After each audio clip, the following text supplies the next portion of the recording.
Buenas noches, mi nombre es Luis Felipe Lescaro Monsalve. Hoy planteo la pregunta: ¿por qué es tan importante o por qué muchos consideran el tiempo de oro, la edad moderna, frente a la antropología filosófica?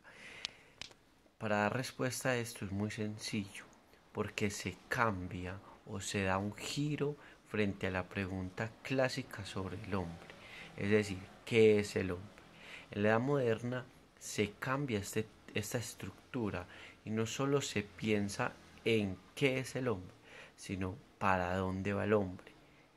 No se piensa solo en qué es el hombre, sino quién es el hombre, cuál es su fin, cuál es su estructura, qué es, para qué es, cuál es su función.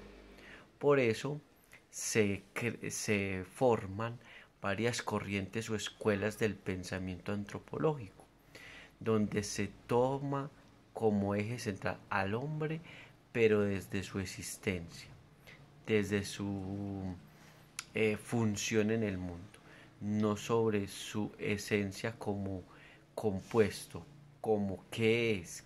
¿No? Ya la pregunta o la respuesta a la antropología se entorna o gira alrededor del eje principal, que es el hombre, pero desde todas sus dimensiones, desde el eje psicológico, cultural, social, económico, etc. Es decir, se plantea la pregunta de qué es el hombre desde todos los contextos donde participa él. Es decir, donde hay un hombre, hay antropología. Se puede hablar de antropología desde una edad moderna, es decir, no solo un compuesto de materia, no de racionalidad, sino desde su existencia. Por eso empiezan a haber unas escuelas como es el relativismo, donde Ortega y Gasset empiezan a tomar un giro antropológico pensando en las circunstancias. El hombre es circunstancias, está compuesto por circunstancias. Entonces ya el hombre es todo lo que gira en torno a él. Y de ahí surgen más escuelas.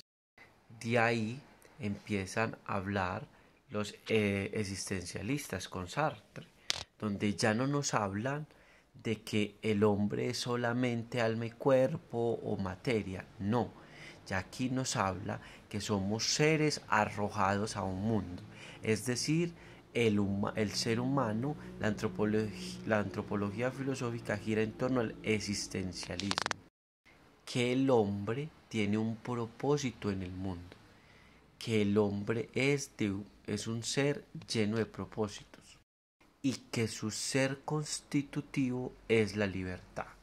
Entonces mire que el contexto cultural, social y económico ya hace parte de la antropología.